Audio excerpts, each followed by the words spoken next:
This is the Impersonal Life Practice Exercise written by Joseph Benner. We have shown you one way to be your real self by first mentally seeing yourself acting as a divine being would act, and in meditation so practicing such mental acting that it becomes natural and easy when you mix with others. Those who will prove this will be startled by the attitudes of others, the respect and even awe they sometimes unconsciously manifest towards you. Now, we want to show you another way, or rather to give you other helps to aid you to arrive at the same place in consciousness. We want you to consider with us for a while what is the impersonal life and how to live it. An article on impersonal persons in the March 1929 Unity Daily Word is so excellent and it fits in so well with our subject that we give it herewith in full, interspersed with our comments, asking all to read carefully and to try to see that everything stated is as your higher self would have you be and do. How would you like to live in a world in which there were no misunderstandings, no unpleasant personal remarks, none of the 1,001 situations which cause inharmony and personal dislikes? In other words, how would you like to live in a world where people were impersonal, living above personal consciousness? Would it not be a heavenly world? Yes, it would be an actual living in the kingdom consciousness here on earth. Is that possible? Read on and see. In an impersonal world, there could be no personal limitations. No one would look upon you and see your personal shortcomings. You could not see these in others. Is it not possible that this impersonal world exists right here and now? You do not believe it true. Possibly you are in personal consciousness and consequently cannot sense its existence. Possibly freedom from personal consciousness is the passport that you need in order to enter this world. Stop here and think on this. Can you not see plainly from this what may be holding you back from your soul's goal? What is preventing your finding and entering the kingdom? For the impersonal world is really the kingdom, as you will realize later. With such a goal in sight, the finding of an impersonal world, a world of impersonal persons, is it not worth an effort to become so impersonal that you can find your place in this impersonal world? Would it not be well to set out today to improve your thought and your outlook upon life so that you will merit a place in this realm of impersonality? How can you be impersonal? By seeing yourself and others freed from personality.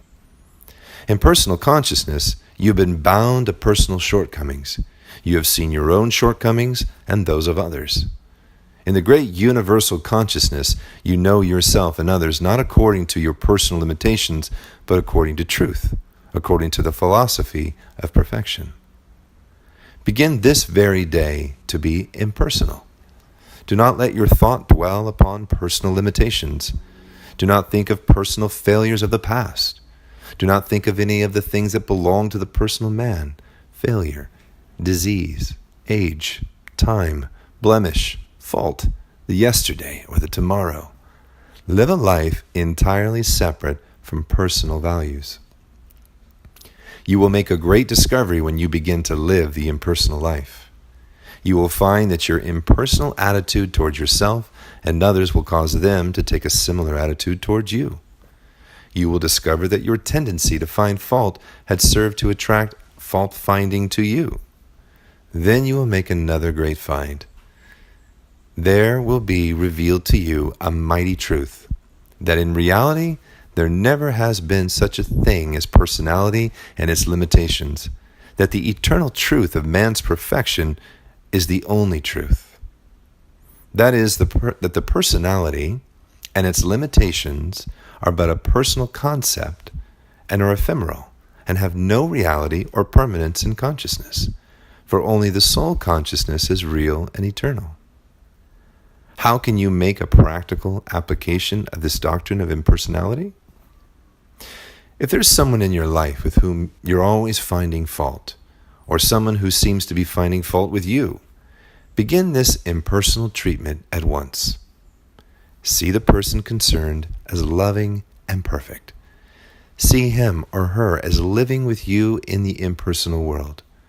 Possibly this personal situation will prove through its transformation to be the key which will open the impersonal world to you.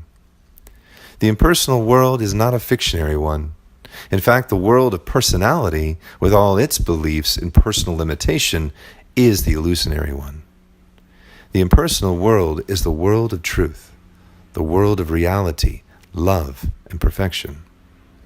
The more you practice seeing perfection instead of personal limitation, the sooner you will enter the impersonal world. The sooner you will be glorified through impersonal consciousness. You can see that the more persons you behold through impersonal vision, the more will your world be peopled with impersonal persons. Finally, the world of personal shortcomings, criticism, and personality will disappear, and only the world of reality will appear. It is then you will begin to realize who you are and of what you are a part.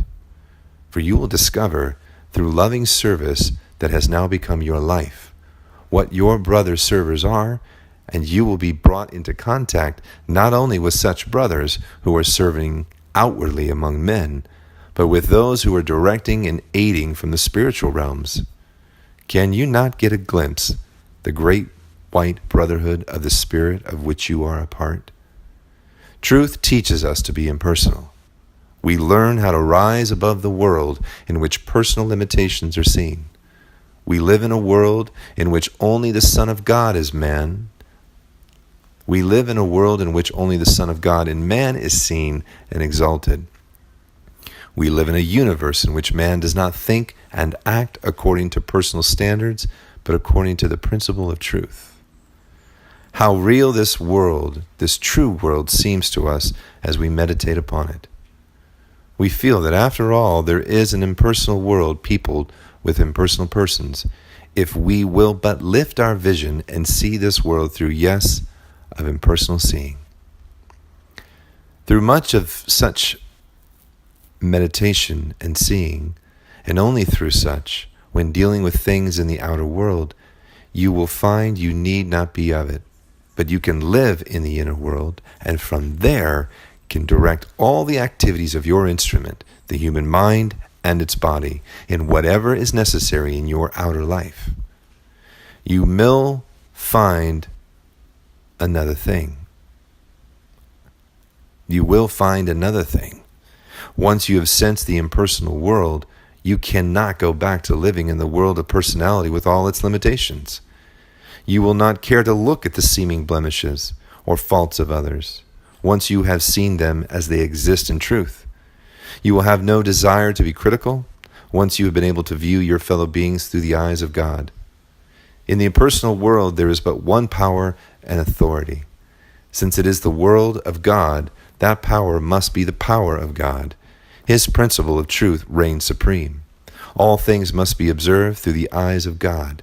We must see the people of this world as God sees them, and know them as He knows them. Do you know any impersonal persons?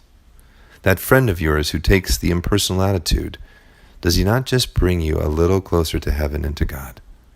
Does he not lift your thought just a little higher through your contacting him?